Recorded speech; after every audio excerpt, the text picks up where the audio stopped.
Morning, glory, America. Bonjour, hi, Canada. Hugh Hewitt live inside the Beltway. I am so glad you can join me this morning. I hope you are up and around and having a great, good morning to you.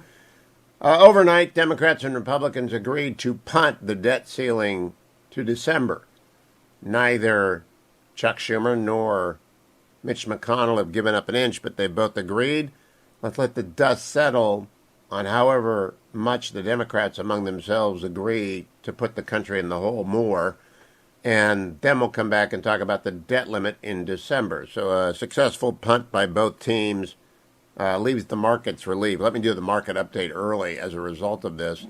This is brought to you, of course, by Birch Gold. If you're going to buy gold because you can't trust these bozos in Congress, especially on the Democratic side, to listen to the smart guys like McConnell, then you need to own a lot more gold than you currently own. And you get it from Birch Gold. Go to hughgold.com or text my name, Hugh, to 474747. Gold is at $17.59 an ounce today. Overseas, they're all clapping and jumping up and down that the United States isn't going to default. That's a trader trick. The United States is never going to default. But England is up almost 1%. Germany is up 1.25%. France is up 1.25%. Yesterday, the markets kind of figured it out that the United States was not going to default, and the Dow went up 102 points, the S&P went up 17, the Nasdaq went up 68, Amazon went up $40 a share yesterday. It's going to do the same again today, it appears. It looks like, a punt sometimes satisfies both teams. In the Vikings-Browns game, and I bring this up especially for the benefit of my AIM 1280, the Answer fans in the Twin Cities, the Browns loved punting in the second half because they were ahead 11-7 and then 14-7. They didn't mind punting, provided that the Vikings didn't score, and I don't know that the Vikings will score again this year, but I digress. So there is this agreement. Meanwhile, an Obama judge in Texas enjoined the Texas abortion law. His name is Judge Pittman. And, of course, they shopped around. He's in Austin, and they found an Obama judge to take it before, and he enjoined it. Another nationwide injunction. Look, the Supreme Court's got to decide this, and the Supreme Court is going to decide this, and I believe the Supreme Court will, by a 6-3 ruling, overturn Roe v. Wade, overturn KCB Planned Parenthood, and write a new set of rules which basically says state legislatures can write any law they want, provided that abortions are available in those cases where the health of a mother is indeed at risk. They may also require the abortion and incest exceptions in their ruling as being beyond arbitrary and capricious and therefore violating a reasonability clause. That seems to be the modern take, and I wouldn't be surprised if that's where the Chief Justice leads at least six of his colleagues, including himself, to a decision early next year. It shouldn't take them that long. They've been thinking about the abortion cases for 50 years since it went wrong in 1973 with Roe v. Wade. Alliance Defending Freedom will be there. I am very proud of this audience, but we can do more. We raised $20,000 in the first week in hundreds and 500s for our ADF, and I'm very, very proud of that. But the Alliance Defending Freedom needs a lot more, and they need some big checks and a lot more small checks. People who can't otherwise afford, people who go to church every week and know that religious liberty allows them to do so, and they put their $5 or $10 in the basket if they're Catholic, or they go online if they're a high-tech, Protestant. No matter who you are, if you're a Sabbath-keeping Jew, you're a Seventh-day Adventist, whether you are a Mormon or a Baptist, whether you are a Buddhist or a Hindu or an atheist who believes in religious liberty because you're Jefferson-like, you still ought to be supporting Alliance Defending Freedom. And you ought to be doing it today over at hughhewitt.com. Just let it load at the very top, and you will see what you need to do. Now let me do the rundown. And I appreciate it, by the way. We need Alliance Defending Freedom there every single day. Yesterday I wrote an op-ed for the Washington Post. Is it time for Anthony Fauci to step aside? Wow! Boy, did the left go nuts. Now, as I say to my editor over there, the fact that there are 1,600 comments does not faze me. Comments are like callers. You only worry about them when they're not there. But a couple of high-profile left progs, I've never heard of these people, but they've got 500,000 followers. They took out after me, and they want me to resign, even though I'm not giving advice to the country and telling noble lies or getting things wrong on CBS about Christmas. Anthony Fauci and I had a perfectly fine conversation, one of many last week, but I think, like Dr. Collins, his useful life as a leader of public health is over. And I explained why in the Washington Post, and the left went nuts. And do you know why? It's got nothing to do with Dr. Fauci. It's got to do with their perception that Fauci is anti-Trump. And therefore, to be pro-Fauci is to be pro-anti-Trump. And to be anti-Fauci is to be anti-anti-Trump. It's all very bizarre in the world where everything is about Trump. Trump exerts this extraordinary gravitational pull on a lot of people on the left and some people on the right, where everything comes down to Trump, not Trump. In fact, there's a story in today's Washington Post about the Ohio Senate race. And I'll be moderating a debate. I know all the Ohio senators, would-be senators. I know them all. I like them all. And I'm trusted by them all to do a fair debate. So I'll be going to Ohio at the end of the month to moderate a debate among the 6 would-be Republicans. But here's the story in the Wall Street Journal this morning. How tight is Trump's grip on the GOP? Take a look at the Ohio Senate primary. 5 candidates offer slight variations on Trumpism in a contest that will test the ex-president's popularity. Well, there are 6 candidates to begin with, and one of them, Matt Dolan, isn't Trumpist at all. He's sort of like Rob Portman. And 5 of them are varying degrees of alignment with former President Trump. And some of them are if they're Trumpist, it's pretty hard to tell. But some of them are very Trumpy, like Josh Mandel, and others are less so. And by Trumpy, I mean populist in their appeal. And there aren't any supporters of January 6th running around, but the president himself didn't support the resistance, the insurrection that flooded the Congress and is now being rightfully prosecuted. But it's a convenient lens that the mainstream media likes to use, so they use it. The WHO endorsed the first ever malaria vaccine. That's great news for the people in Africa, especially the children who suffer and die from malaria by the hundreds of thousands every year. The White House announced a $1 billion purchase of rapid at-home coronavirus tests. Not sure that's going to do anything to change the course of the virus. I really don't. I don't think that's going to do anything to change the course of the virus.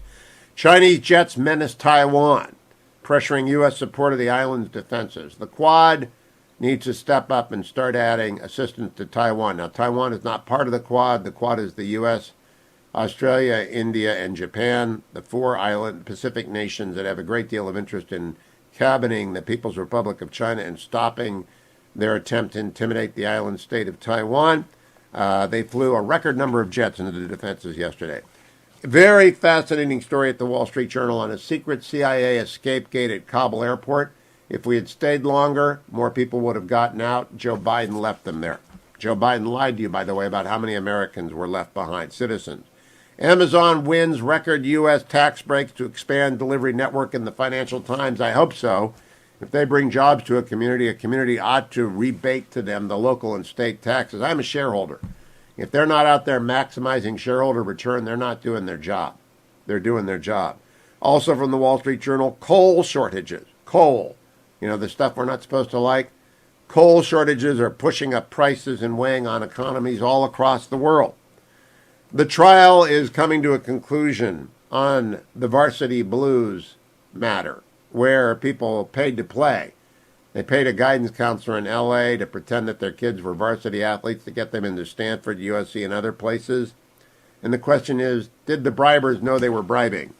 I don't think the jury's going to have a hard time figuring out that when your kid's getting admitted to Stanford as a water polo player, and he or she is not either in the water polo world or playing summer water polo or a stud, something weird's going on. New Zealand is raising its interest rates in a precursor to everyone else in the West raising their interest rates, which is why, by the way, you got to go to Birch Gold, because gold and interest rates are going to go up. HughGold.com. New Zealand raising its rate. Big story in the Financial Times on the souring of the UK-France relationship. It's across the board. It's deep. It's enduring. But the French will return to the Brits when they need them. Diplomacy is the best path to thwart Iran nukes. Jake Sullivan, the, I think, very good national security advisor to President Biden, has told the Israelis. We'll talk to Michael Oren about that today. We'll also talk to him about Iran's armed drone prowess, subject of a Wall Street Journal story today.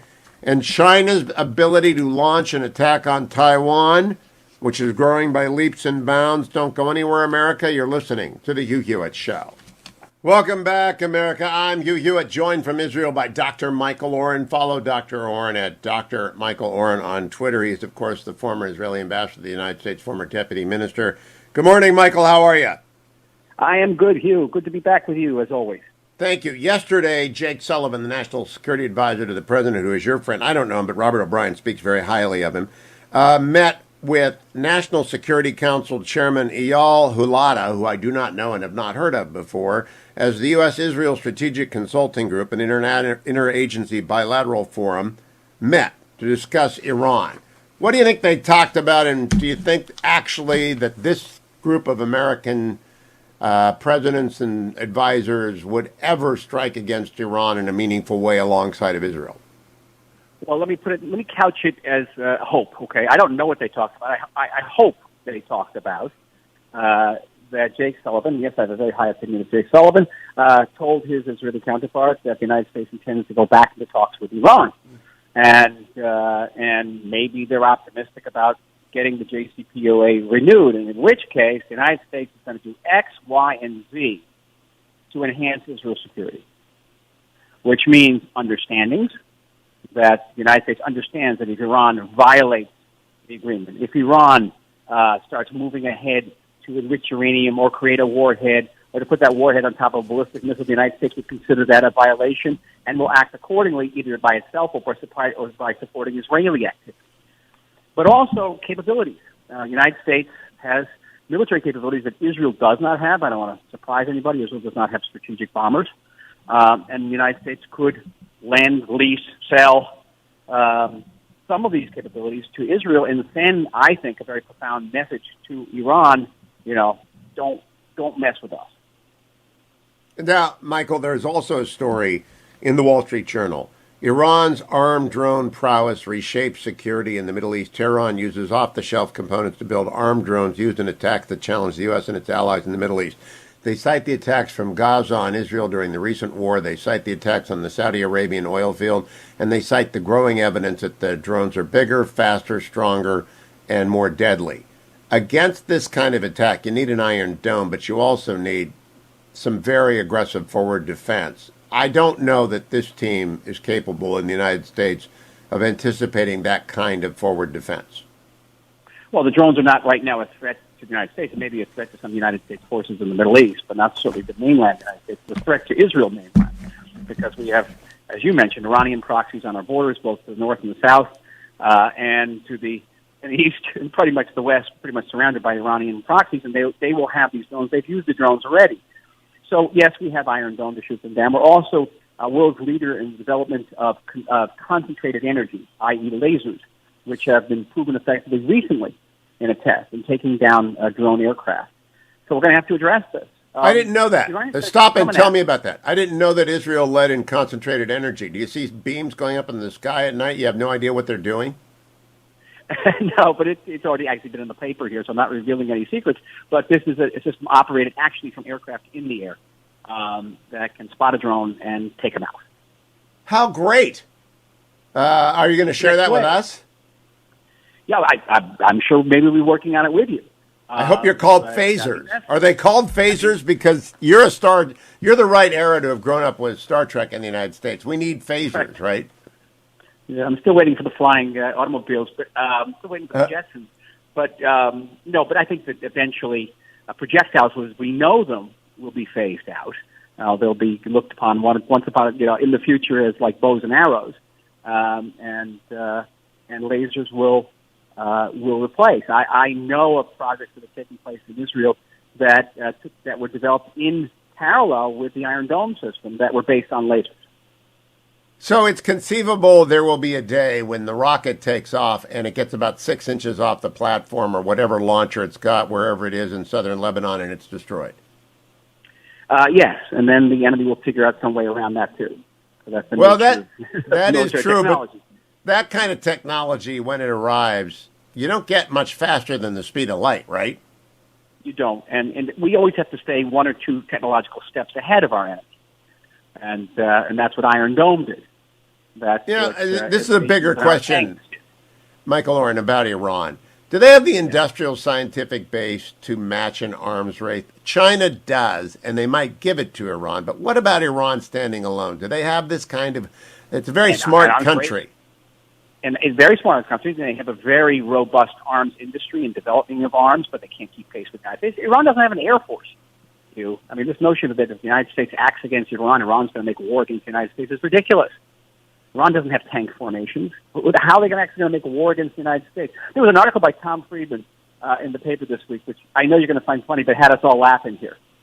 Because it said that if the United States doesn't reach a renewed JCPOA, Iran could block the Straits of Hormuz and stop oil shipments to Europe, which is already energy starved for the winter. I don't know if you saw this article. I never read Thomas Friedman. Now I got to go. That's a chuckle. I get a chuckle already. I tell you why it's chuckable.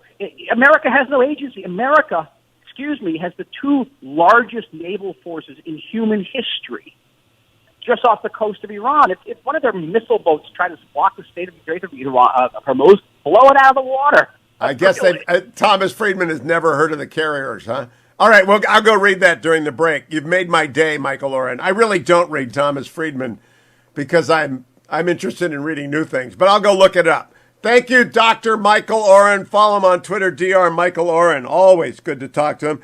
Follow me to Hour 2 of the Thursday edition. From Inside the Beltway Live, it's the Hugh Hewitt Show. Welcome back, America. It's Hugh Hewitt. Over the 21 years of this radio show, it's been my honor to meet many Gold Star family members. Mark Daly, who grew up in Irvine, his mom and dad became friends of mine. He was lost in Iraq and Mosul, I think in 2006. J.P. Blecksmith, who grew up in Pasadena. I know his dad, Ed Blecksmith, was lost in Iraq in Fallujah, in the Second Battle of Fallujah. And I keep his badge on my desk in the studio in California. I'm joined now by Jane Horton, who is a Gold Star spouse, as was Michelle Black yesterday, who's written the new book, Sacrifice. Jane Horton is working around the clock with Joni Ernst, Senator Ernst from Iowa, to get a memorial on the Mall for those who have given the ultimate sacrifice in the long war, the war against global terrorism. And I welcome you both. Jane Horton, welcome. You're also our liaison with the Afghan ambassador. So you know Ambassador Roz as well, but we'll cover that in a moment. Will you first bring us up to speed on where the memorial is that needs to get built on the Mall quickly? Absolutely. Thank you so much for having me on today. It's an honor to be on with one of my personal heroes, Senator Joni Ernst. So we're very grateful for her leading the way to honor those who have fought, bled, and died in the global war on terrorism. She is terrific. Yeah. So we have been fighting pretty hard as Gold Star families to ensure that our loved ones are being honored in the proper way that they should, with a memorial on the National Mall. There's currently legislation in the United States Senate, Senate Bill 535, that we are pushing very hard to get as many co-sponsors as we can to allow us to build this memorial on the National Mall. So back in 2003, Congress had passed a law that said nothing else is allowed on the National Mall. They did that because they didn't want people to continue to keep asking to put little things here and there on the National Mall, but they knew that there could be exceptions for big things like the Global War on Terrorism Memorial or a major war memorial, and Congress has made exceptions before. They made an exception for the African American Smithsonian. So we are hoping that we can also get an exception after our longest war of an all-volunteer force over the past 20 years.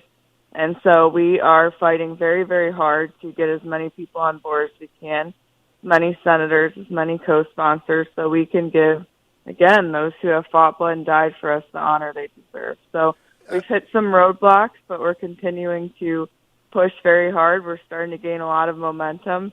Senator Ernst has been very strategically bringing this bill as well to the Senate floor.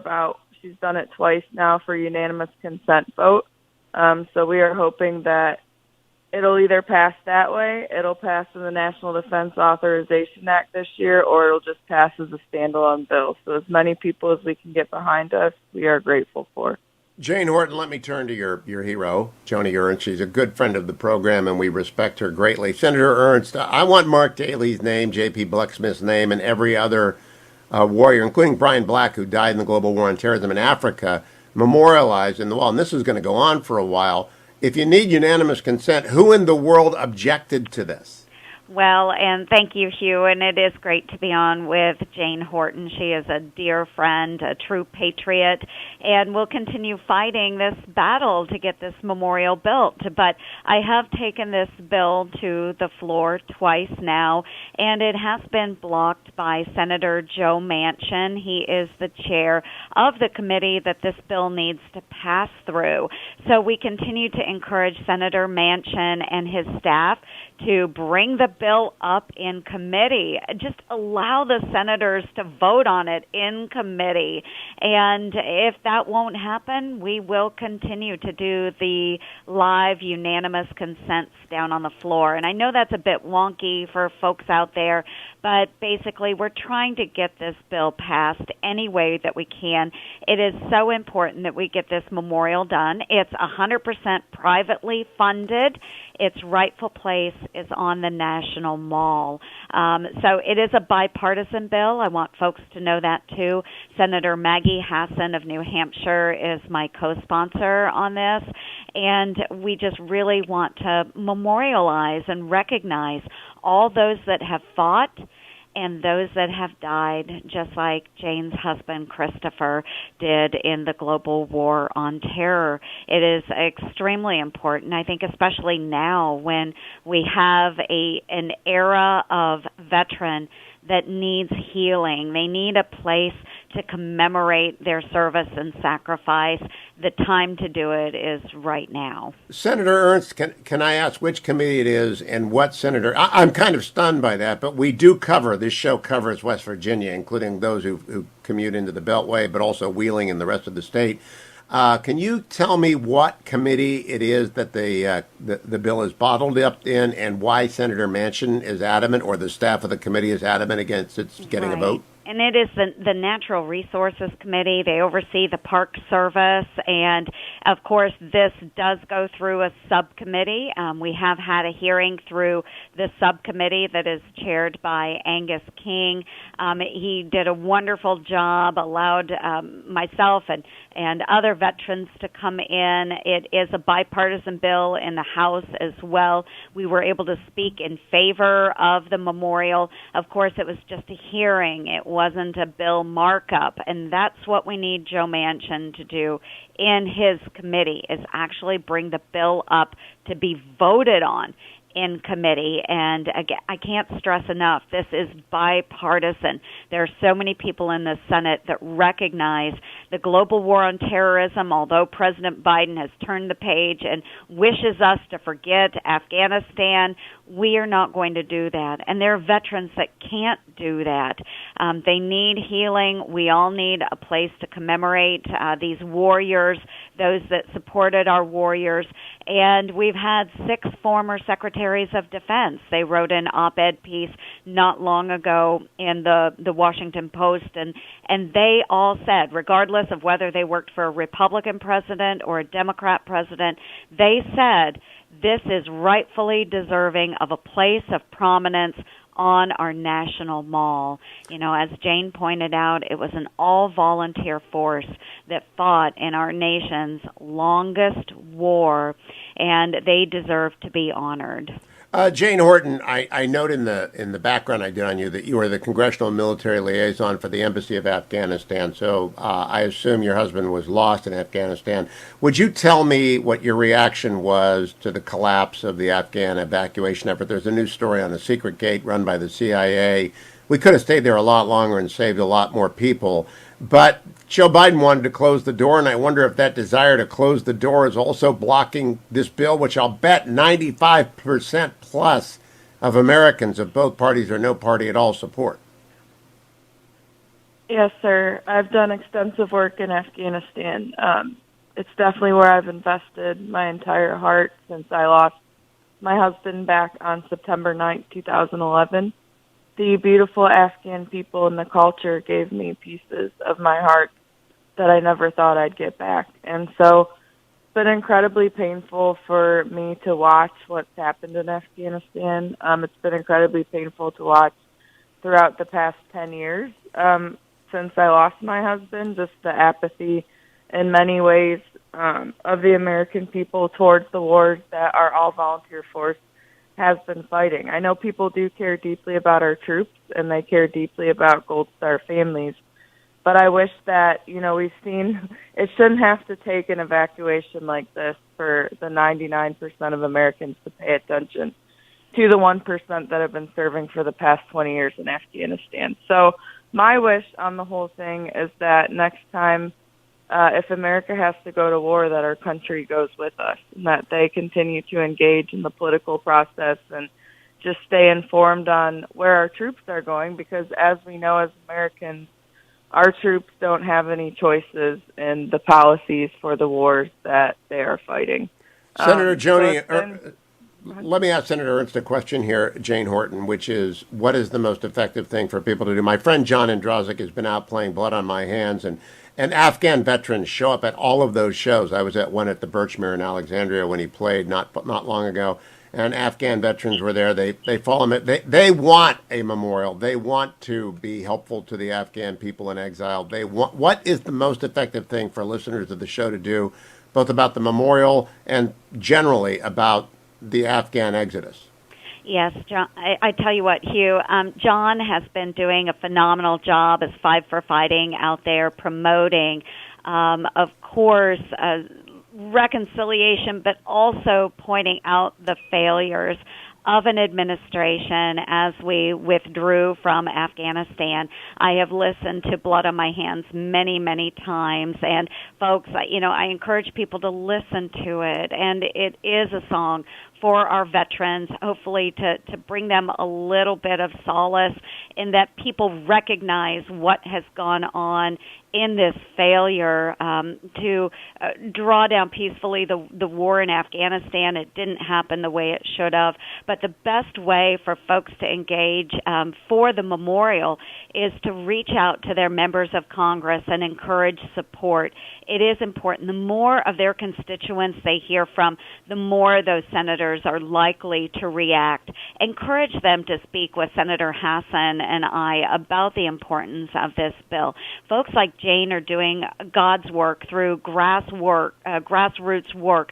They are reaching out to the Gold Star families, the different veterans organizations, to members in their community, and we're seeing it work. Folks like John Androzek are, of course, out there promoting it. Jane's friend Milo Ventimiglia is out there promoting it. It is so important that we gain as much traction through that grassroots as possible. I'm just honored to have been able to meet so many of our Gold Star families, to share with them in their memories of their loved ones.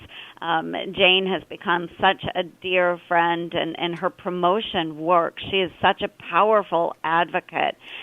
So again, folks, spread the word, share John Androzek's song out there, Blood on My Hands. I think it brings attention to the healing that our nation needs in such difficult times.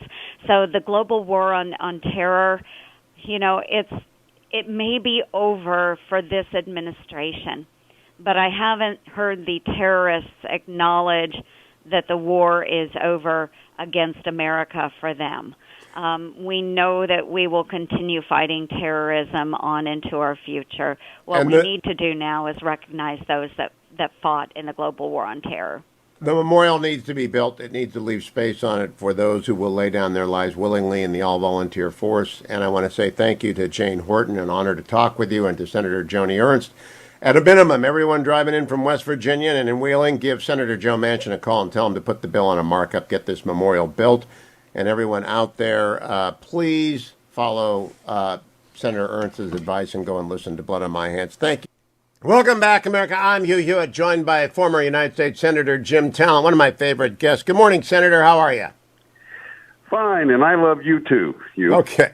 Let me begin with the story in the Wall Street Journal by Michael Bender. How tight is Trump's grip on the GOP? Take a look at the Ohio Senate primary. It is undeniable that former President Trump has many, many, many, many millions of supporters in the United States, and that many of those supporters will follow his recommendations. He also has around him a circle of acolytes who sometimes purport to speak for him, like Boris Epstein and others.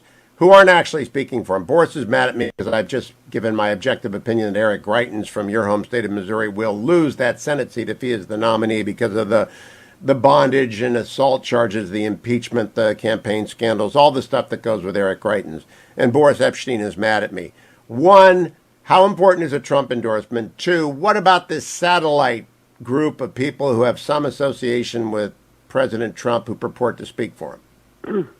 Well, I think Trump's endorsement is important in the same sense that I think endorsements typically are important. They raise the profile of the person endorsed, and they're sort of they're a powerful piece of evidence in support of that person, assuming you like the endorser, right? But I also think voters then step back and look at candidates and make their own judgment. I would say that about everybody. I say when people ask me to endorse them, that anybody who thinks that just because people like Jim Talent, they're going to walk into the ballot box and vote for whoever Jim Talent says, I don't think that's right. I think it's a favorable piece of evidence, okay? And in terms of the people around you, President Trump's always had an interesting group around him. People come and go. I think people want to know what Donald Trump thinks, not what somebody around him thinks. I don't think it can hurt you to be endorsed by anyone unless that person is crazy and a racist, and you don't want them, and you have to affirmatively go out and disavow an endorsement. But acolytes of the president, former president, don't get any traction, I don't think. All right, now I think that underestimates voters, and it's classic for consultants to underestimate voters. I think people who love Donald Trump are going to take everything he says with respect, and it's going to be a powerful, piece of evidence on behalf of whoever he endorses. But I think they're going to make their own judgment. All right, we've talked about this story often, Jim Talent, but I want to raise it with you. Record numbers of Chinese Air Force fighter jets and bombers conducted drills near Taiwan in recent days. This is from this morning's Washington Post, including 30 HA-16 fighter jets and a dozen H-6 bombers. What ought we to think about that? What ought we to do about that? Yeah, I read there was 54 of them. Well, here's what we need to do urgently and in the short term. We need to get more longer-range precision ordnance into Indo-PACOM. So this would be longer-range cruise and ballistic anti-ship missiles. We need to build this missile frigate and get as many of them as we can into Indo-PACOM.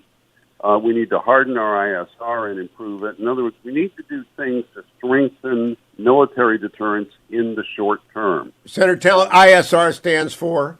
Intelligence, Surveillance, and Reconnaissance. Okay, so in other words, we need the Chinese to think, the Americans have a lot of assets in the region that can strike at our assets were we to attempt some forcible action, including an invasion against Taiwan. And we might not be able to get all of them before, the Americans get us. That's what we need to do in the short term. Longer term, we have to pursue all these technologies that will restore the strength of our deterrence, including, for example, hypersonics, which I know you've talked to Robert O'Brien about a lot. Yeah, but I am wondering what needs to be done to make the CCP, and in particular General Secretary Xi, believe that we would actually defend Taiwan were he to move against it. Well, I would say the same thing, you. See, one of the things I've been saying for some time now is words are not going to make anywhere near as much difference as actions. If they see us preparing to defend Taiwan, they'll believe we will defend Taiwan. So we need to act. I mean, words, and Blinken's been doing some good things. I like AUKUS. That's another thing we need to do is to show the Chinese that there is a firm coalition of regional powers against them. And I think AUKUS is the best thing I've seen come out of the Biden administration so far. So I give them credit for that. So those two things, actions, emphasizing our deterrent will and strength. Then John Kerry went to Paris and apologized on French TV, saying Joe Biden didn't know anything about AUKUS. Yeah, I watched that. I can imagine what the top of Ron Klain's head probably came off when he watched that.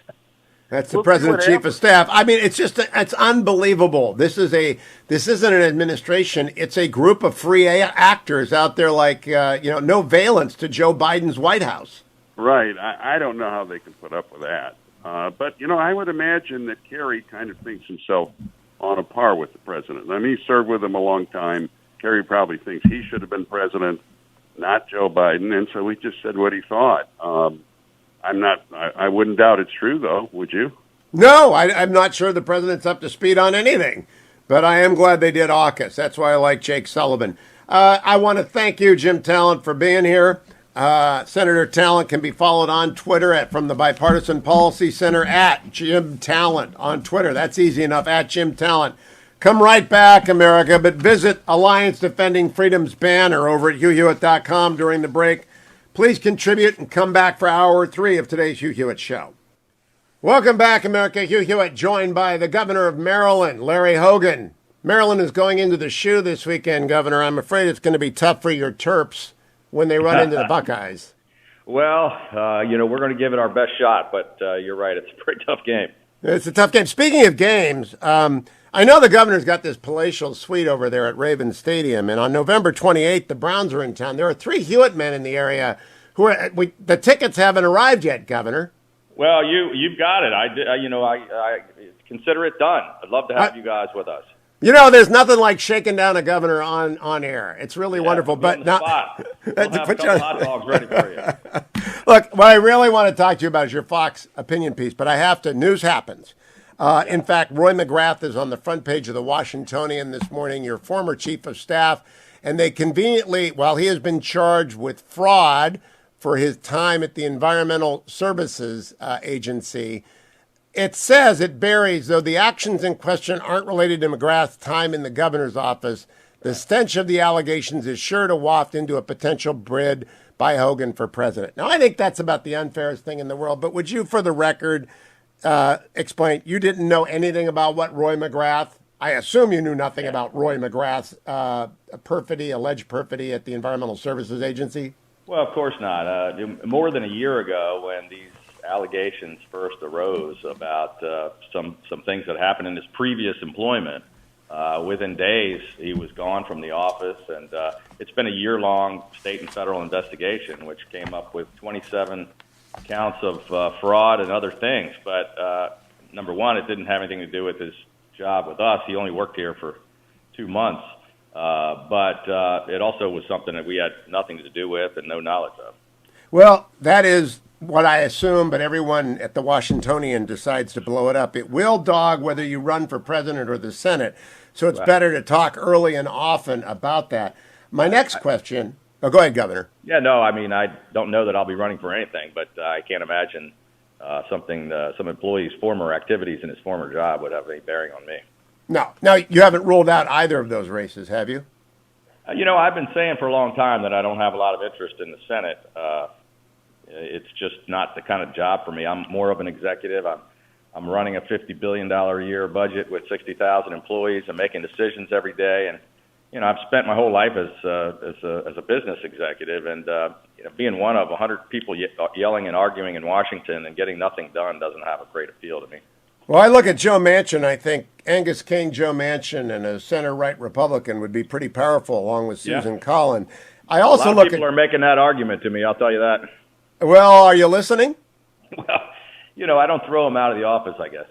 Okay, that's good to know. That's a maybe. Because, Chris Van Hollen, who is running for re-election, I swear, if I rode with Chris Van Hollen from both ends of the red line, which begin and end in Maryland, no one would know who he is. He's like the invisible man in Maryland. You could beat him, Larry Hogan. Well, you probably know who he is if you were riding with him. So. Well, if I was with him, more people would come up to me, and I'm not well known. There's no and they would about that. Yeah, maybe you ought to run instead. No, I'm a Virginian. I'm helping Glenn Youngkin join you at the RGA, and I assume you're helping Glenn Youngkin do that as well. I'm trying to do that as well. Mike Pence and I did an event together for him a couple of weeks ago, and he's a great candidate, and we're looking forward to, I'm on the executive committee of the RGA, and we're looking forward to welcoming him as a new member.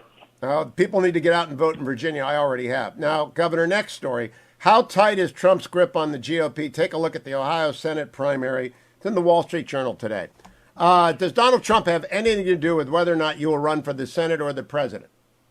No, that wouldn't have any impact on me at all. But there's no question that Donald Trump has a pretty tight grip on a large portion of the Republican primary base.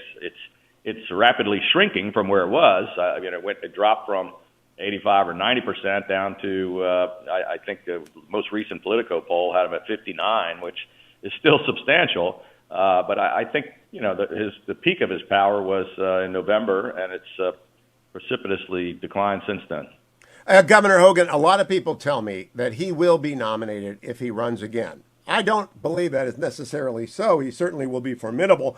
I will interview him and every other person who runs for office, and I hope to moderate debates. But do you believe it is a foregone conclusion that if the former president seeks the nomination, he will get the nomination? I think if, 6 months is an eternity in politics, and we've still got nearly 3.5 years. So I just think it's far too early for anyone to speculate about what might happen. I mean, just look at past history of every presidential race, and I think every single time someone was on the cover of a magazine saying they were going to be the next president, they never were. So I just think we ought to just take a look at what things look like after next year's races in 2022, and the race is in 2024. Governor, if you were both a former governor and a currently sitting senator, you'd be very formidable. I want to go back to that Senate race for a moment. I really think you ought to do that for the good of the country.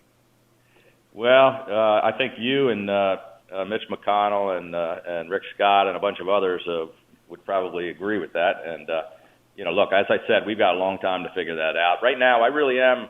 This is not, it sounds trite, but I'm really focused on my day job. And I've got an important job here running the state of Maryland. And I don't like it when people focus on their next job rather than doing the one they were elected to do. Well, provided you do your job and get those tickets to the Browns game, I'm all for you. But let me actually turn to the reason. If that's all it takes. I'm a cheap date. No, that's not true.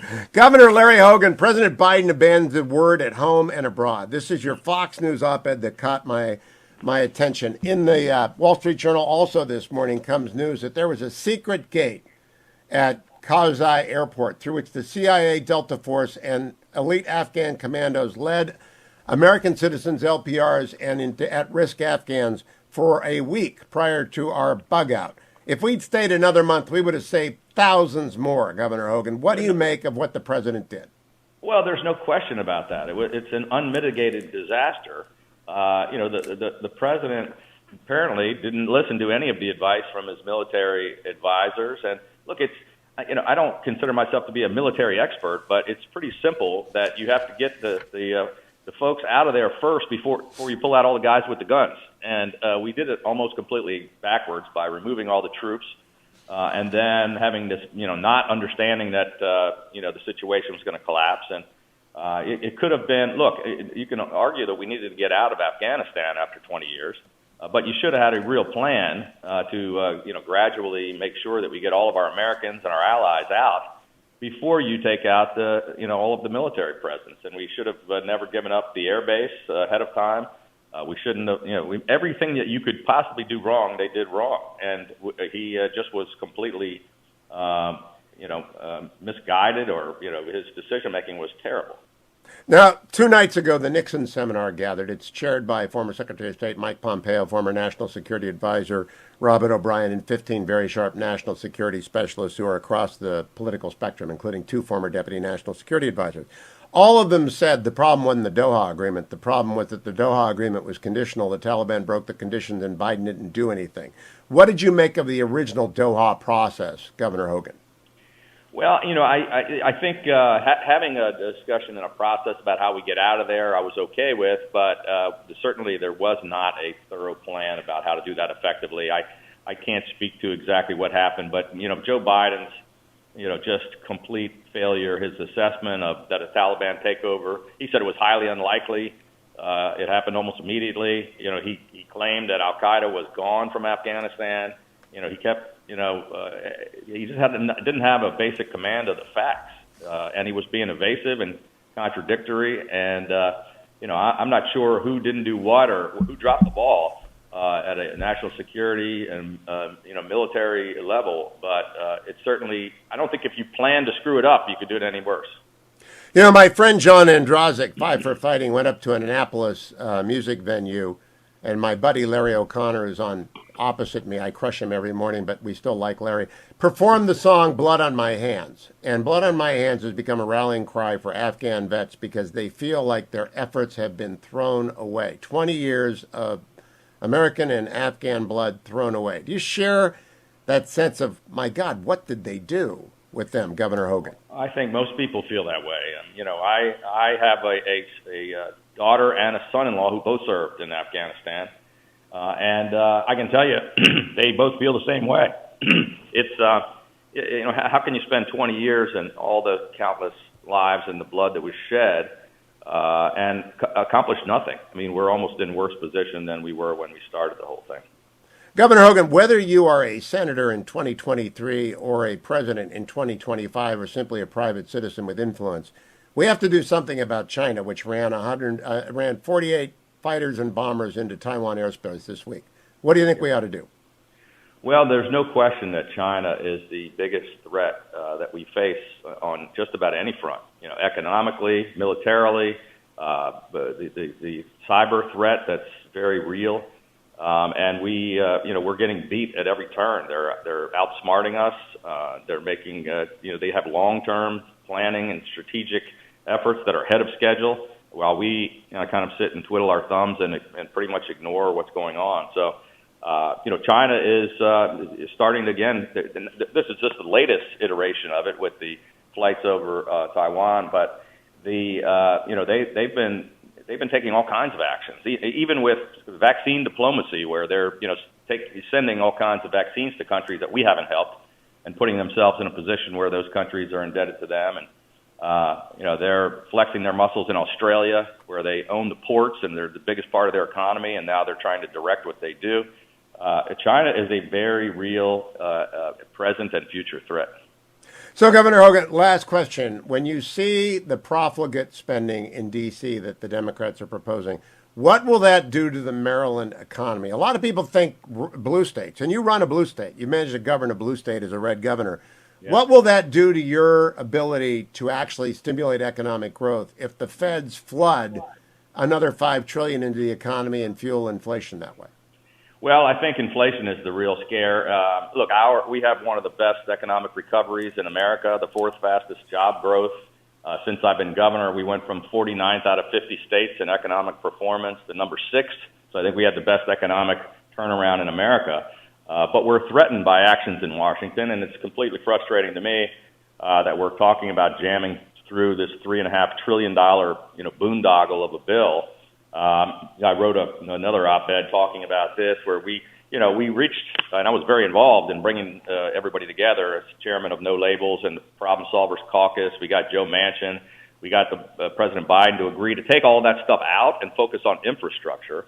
And then he went back on his word, abandoned the deal, and tried to tank his own, what he was touting as a bipartisan accomplishment, to try to waste $3.5 trillion that there's no support for and no agreement on, not a single bipartisan vote.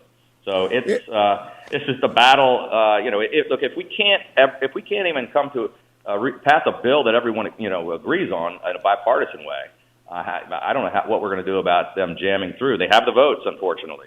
We lost the White House, the Senate, the House, and now they're in control. So we can do what we can to stop it, but it's a pretty scary thought. I'm going to close by where I began almost, Governor Larry Hogan. Chris Van Hollen is an impediment. He is simply a yes vote for Chuck Schumer and Joe Biden. He absolutely has no presence on the Hill, no presence on committee, no ability to get anything done. You can beat him. The good of the country is run for both, run for Senate and President, but run. When are you going to make that decision by? Well, the Washington Post did a poll that said I would beat him by 12 points, but that's not where my focus is, and we could talk about it at the Browns game. How about that? Oh, all right, provided that I get safe passage in and out of Ravens Stadium, because we'll be wearing orange and brown, Governor, because we are the original. The Ravens are not a friendly match like the Steelers. Here we go. That's a good way to end the interview. Come on. All right, my friend. Thank you, Governor Larry Hogan. Good pieces in the Fox News and everywhere. I always appreciate talking to you. Governor Larry Hogan, thank you. Have a great day. You too.